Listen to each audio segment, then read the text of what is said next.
Hi, welcome to the Office of National Scholarships Advisement General Information Session. My name is Shay Masterson, and I'm so excited to share with you today a little bit about what our office is here to support you as an ASU student or alumni with. So just to give you an idea of the agenda and what we'll be touching upon today, we're going to first go over in general what are national scholarships. So given we're the Office of National Scholarships, what does that mean in terms of the awards that we advise on? We're going to break those down into a few different categories for you in terms of what they can provide to you as a recipient. And then we'll move into what is your pathway to success in ultimately pursuing and hopefully winning one of these types of awards. And finally, we'll wrap up with what is our office here to support you with in this journey? How are we here to support you through this journey of pursuing national scholarships? So there's 100 or so awards that we advise on. So there's really no one definition of that can be applied to all of them, but there's some general characteristics of these awards that applies more or less to all of them. There may be individual outliers, but in general, this is kind of the best overview of what it is when we say national scholarships. So these are not your ASU scholarships. They are not provided by ASU or only for ASU students. The first and foremost thing to understand about the awards we advise on is that they are very mission driven. Okay, so there's a particular mission or purpose that the funding entity has in mind, and they are trying to fulfill or propel that mission or purpose forward through this scholarship or fellowship or grant, whatever they've decided to name the particular award. And they're looking for applicants who either share that mission or can propel that mission forward through this award in some way. So just to give you an example, for instance, there's the U.S. Department of State. They're a funder of many different national scholarships. In a nutshell, the U.S. Department of State's mission or purpose is U.S. diplomatic interest. So all of their opportunities for U.S. students are to improve, increase U.S. diplomatic relations between other countries. So they're looking for U.S. students who can be a positive representation of the U.S. and hopefully engage with citizens of other countries in a positive cultural exchange. That looks a little bit different depending on each individual opportunity, but in a nutshell, that's the Department of State's kind of focus and mission in funding these types of national scholarships. That's just to give you one example. They're only one funder of national scholarships. There are many others. Some are private foundations, some are other government agencies, some are corporations.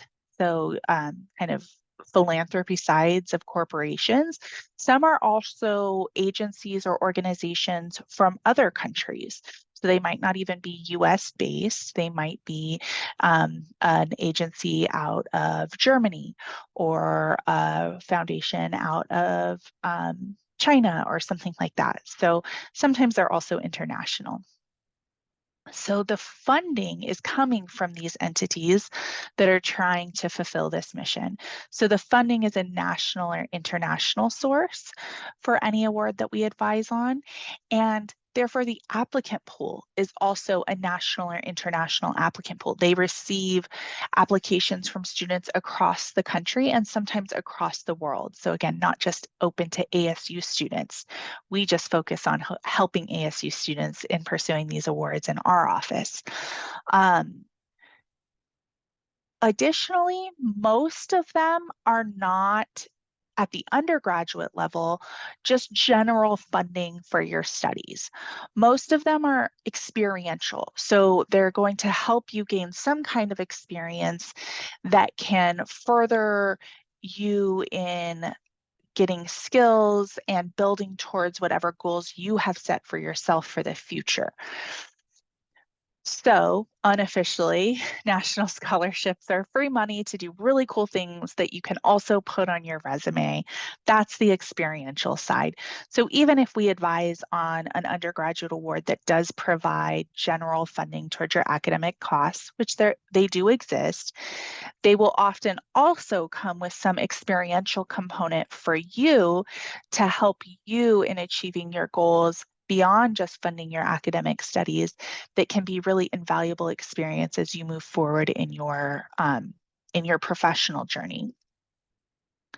So, what kinds of experiences can you gain from a national scholarship?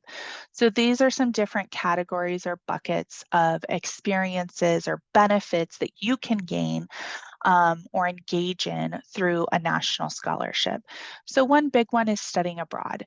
If you have an interest in going to another country for academic research or professional experiences, then you may be able to study abroad as an undergraduate student or as an alumni or as a graduate student. So there's many different in your academic and professional journey, there's different opportunities to kind of study abroad. But generally speaking, study abroad is an expensive endeavor. And so there's lots of national scholarships that can fund that experience for you as a participant. Some of these scholarships are funding for a study abroad opportunity of your choice. Like you pick a program that you want to go abroad for, and you can apply for the scholarship to fund it. Others are fully funded study abroad programs in themselves. So they've provided a specific study abroad experience for students or alumni. And if you're selected for it, it would be fully funded for you to go on that experience. Kind of a subset of study abroad, although not necessarily always going abroad, is if you want to learn a foreign language, there's a variety of words that can help you do that, whether that means beginning to learn that language or continuing to learn that language and getting a deeper understanding of the language. There's awards mostly that can help you go to other countries for those language skills, but there are also a couple of opportunities where you can engage in them virtually or while you stay at ASU for the summer or the semester. But if you want to learn a language, especially a language that is not commonly taught or known in the US, these are predominantly like Eastern European, Middle Eastern, Asian, African languages, then there may be an award that you can apply for to either have a fully funded experience or get funded for an experience to do that. If you are really interested in research, you want to get research experience, really hands-on research experience, first of all, you've came to the right university because there's ample opportunity to do research as an ASU student. So explore those options for sure if this is an interest of yours. If you have your sights set on graduate studies that are going to be research focused, then getting undergraduate research experience is definitely going to be beneficial in that path. But even if you don't have a research focus for your academic or professional future, it can also still be a good academic and professional experience to get research in the lab or in the field in some way. And there are several different options in terms of national scholarship, where as an undergraduate student, you can be paid to assist in research at the national or international level. And sometimes as an alumni or a graduate student, you can also even get funding to do your own research, depending on kind of what your focus is. Another experience or category of awards is pursuing graduate studies. So while I mentioned before, most of the awards we advise on do not provide just like general funding for your undergraduate studies. There are a large number of awards that focus on funding for your graduate studies. So if you have your sights set on getting a master's, a PhD, something like that in the future, then there are a number of awards that can either fully fund or help fund your graduate studies, depending on what kind of degree you're aiming to get, why you're getting it, and where you want to go for it. And last but not least is gaining professional experience and leadership development, especially in a field of interest to you. That may be your major, but it doesn't necessarily have to be. Most of the awards that we advise on are not for specific majors. Therefore, what are your interests professionally? Like what kind of field do you want to go into? What kind of impact do you want to have in the future? And there's a variety of more professional or leadership experiences provided by various national scholarships that you can engage in. So those are the primary categories of national scholarships our office advises on. There are some additional ones that might not explicitly fit into one of these categories, but most of them fit into one or more of these. So one of the number one questions we get is, what do I need to do as a student to become competitive for a national scholarship? Because remember, a lot of students can apply, a lot of students want to apply because of the invaluable experience and exposure you gain through any one of these awards. So they're highly competitive. So what do I need to do as a student to try to ultimately be successful in pursuing a national scholarship? And by successful, I do mean being selected, although that's not necessarily how we define success in our office. It's more about the process of exploring your own interests, your own goals, your writing skills, your network as you build towards a national scholarship application. But in general, if you want to be successful in this pursuit, which also is just your life success, your academic success, your professional success, all of these things apply as well. Um, so I'm gonna start in kind of reverse order of what you may be seeing on your screen. And I'm gonna say first is keep your grades up. So as we said at the very beginning, these are all merit-based awards. They do consider your academic performance to some degree, depending on each award. So you don't want to lose sight of your grades, although keep in mind that that is only one component of it, and different awards have different kind of ways that they look at your academic performance or certain cutoffs for your academic performance. But in general, your grades are going to be a factor. Although in terms of your complete application package for any of these awards, it's going to be only one, and usually a less significant factor, although it's still important. So then going in that the right to left direction.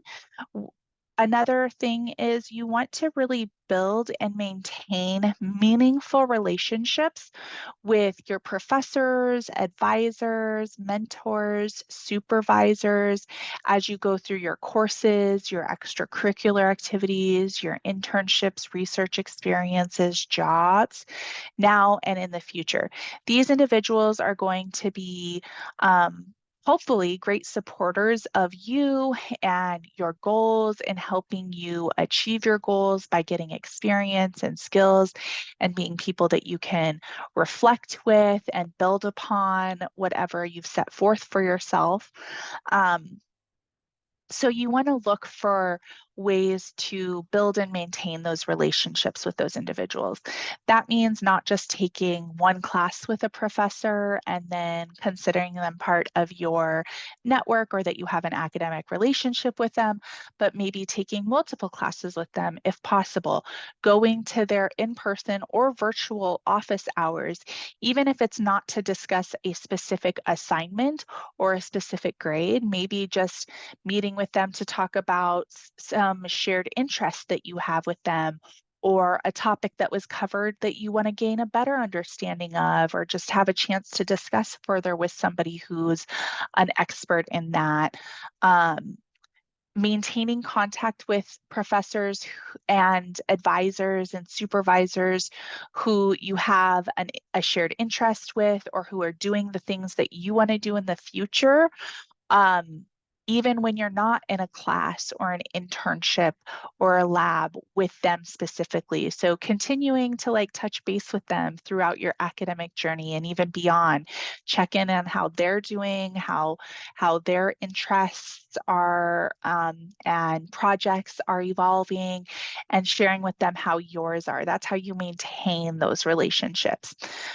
The reason to do it is not to pursue a national scholarship, but the added benefit in maintaining those relationships is going to be that hopefully one or more of those individuals is going to write a strong and compelling letter of recommendation for you when the time comes to apply for a national scholarship or grad school. If you have your sights set on that, you can expect that at least one, if not multiple letters of recommendation will typically be required in any national scholarship application. There are a few exceptions, but even still, it's beneficial to build and maintain those relationships. Look for ways to become a leader, to practice your leadership skills, to hone your leadership traits, to figure out what kind of leader you are. So whether that be in the class, at home, in your club, in the community outside of the university, look for ways that you can be a leader and help, you know, complete a project, get people to share in the mission or drive of a particular activity. And leaders are not always the people who have the title. So this does not mean you have to look for being the president of every club or the chair of every committee or the lead of every team that you're on in a formal sense. Those things are great, but sometimes the best leader in the room is the one that doesn't have a title. So you don't have to be holding any of those titles to be developing your leadership skills, figuring out who you are as a leader, because since all of these awards are very mission driven, they want to know that you can propel that mission forward, that you have the potential to have a positive impact. And if you're not a leader in some form or fashion, if you don't have some strong leadership skills and traits under your belt, there's not a good chance of being able to have a positive impact and change in whatever area you're trying to do so. So look for those ways where you can develop as a leader. And follow your interest in a meaningful and thoughtful way. So if you're interested in environmental issues, if you're interested in history, if you're interested in what's important to the community that you live in, whatever that is, look for ways to get involved in those interests. Take additional courses that can help you gain a deeper understanding and more knowledge. Look for jobs or internships where you can be exposed to that particular field. Get involved in clubs and organizations, both at the university level and outside of the university. And this doesn't have to be just interests that are matched with your specific chosen career path. If you have chosen a career path, they can be your hobbies as well. We are multidimensional individuals. So while scholarship and fellowship committees want to see that if you say you share the mission of improving environmental issues in the future, that you have some experiences under your belt that show you are already committed to environmental issues, but they don't expect that everything you do, that 24/7, that you're living, reading, thinking, speaking, breathing, only things that are revolving around those issues specifically. You can have varied interests that you pursue, and maybe you don't know exactly what your future career path is. And so then you definitely want to explore the different things that sound interesting to you. So being committed to issues that you say are important to you is going to be critical as you move forward, but also just exploring things that you think might be interesting as part of your ever evolving journey forward. So in a nutshell, regardless of what particular scholarship or fellowship you apply for now or in the future, these are some general kind of keys to keep in mind as you move forward and are taking classes and looking for activities to be involved in and opportunities to develop your own skills and interests. So our office is here to support you in a variety of ways all along the way on your academic and professional journey. So depending on where you're at in the process of exploring or deciding on applying to national scholarships, we provide these different kinds of resources or support to you. We do both one-on-one and group advising. This includes advising and just helping you figure out which award or awards you want to apply for. We're not going to tell you you can't apply for this, you can't apply for that, but helping have that dialogue around which awards may be best suited for you given what your interests are. And then it also includes advising once you're actually working on an application. And within that advising, we give general application guidance. So just kind of tips, suggestions, answering questions, kind of logistics type stuff with the application. But then the bulk of it really comes into focusing on your writing. You're going to have to write at least one statement, if not multiple statements for national scholarships and fellowships. Any one application will require at least one, if not many statements. So most of our time is spent giving guidance and feedback and workshopping with you your writing samples for these particular applications. So we give a bunch of time and energy spent, both the advisors in our office as well as some of our alumni and peers who have applied for these kinds of awards and participated in these kinds of experiences will lend their support as you work on those written application materials. If you apply for an award that requires an interview at a certain stage and you're selected for an interview, we'll also help you practice for that interview by doing mock interviews, giving you guidance and feedback on that as well. If you're applying, some of these awards do require nomination or endorsement. If it does, our office manages that process. We do not select the nominees, but we manage the process. And typically what that means is there's a deadline, a campus deadline in which you submit your application to a campus committee for consideration. They decide who's nominated or endorsed. Then we relay that information back to the applicants, and those who have received nomination or endorsement will go forward in the application process to be considered for the scholarship at the national or international level. And again, we just manage that process if it is required. And again, it's not many of the awards, but there are a few of them that it is a part of the application process to be nominated or endorsed. And just in general, ONSA is here to be your cheerleader, supporter, ear to listen along the way throughout this journey from beginning to end. So that is, in a nutshell, the support that ONSA is here to provide to our undergraduate students, graduate students, and alumni in the ASU community. So I'll ask you all to take a moment, take out your phone or your tablet, or just do it on your laptop that you're or computer that you're in the Zoom session with right now, and go to our website. The link is provided as well as a QR code on the screen, but that website is ONSA, ONSA, the Office of National Scholarships Advisement, onsa.asu.edu. I'll give you just a moment to get there. And then it should have taken you to our website, which looks like this. So you should be looking at a page more or less like this. There's lots of great information, guidance, resources available to you on this website, but there's just a couple of next steps I want to bring to your attention from our website right now.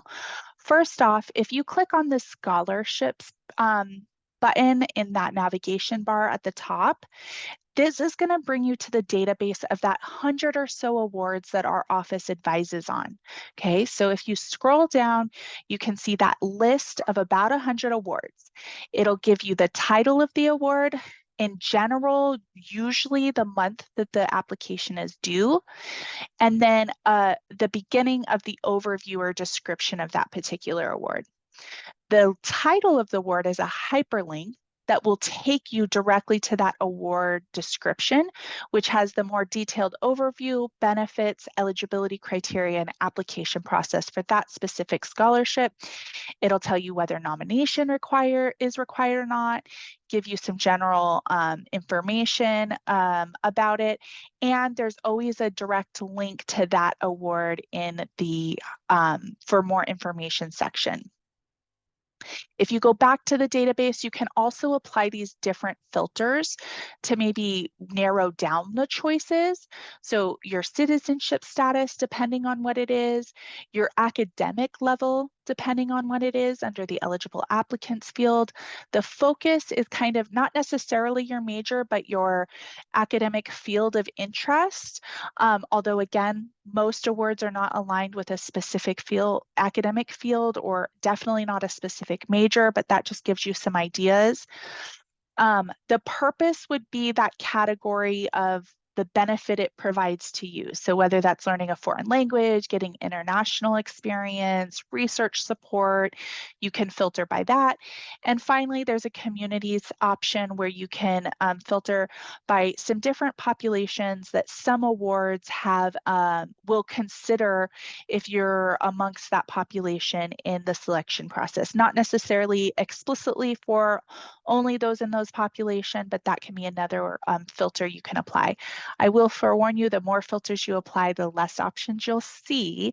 So use multiple filters at one time sparingly, because you don't want to narrow out choices that would definitely be a good fit for you by applying too many filters, okay? Because it might still be applicable to you even if it's not applicable for that specific filter. So if you go back to our home page, the next two things I want to point out to you is I strongly encourage you to subscribe to our weekly bulletin right here on the right-hand side. It says weekly bulletin highlighted in gold, and then there's a maroon button that says subscribe to weekly bulletin. You want to click on that. It's going to ask you for your name and your email address. This is a once a week newsletter we send out with updates on our upcoming events, deadlines that are approaching, awards that have opened and are receiving applications, brand new awards that have just been announced. So it's a great way to passively stay informed on what's going on national scholarships. And whenever you're ready, you can schedule an appointment by clicking on the Make an Appointment button under the advising header of our main page. The Make an Appointment can be a general advising appointment just to talk through your interests and the goals that you have and see which awards might align with you. You can have some specific awards in mind when you schedule that appointment, but you don't have to have just like one award in mind, or I'm definitely applying to this award. You can be still in that exploration stage. But then once you have decided to apply for a specific award, this is also where you're going to schedule advising appointments so you can work on those applications with an advisor in our office. So again, other information and resources available on this website, but the next steps I strongly encourage are spending some time exploring that scholarships database, subscribing to our weekly bulletin, and when you're ready, making an appointment. Okay, so that is all I have for you today. Thank you so much for joining me. I hope this was informative and helpful. I look forward to hearing from you all and hopefully meeting you sometime soon to talk through your interests and how national scholarships can support you in achieving your goals. Have a wonderful rest of your day.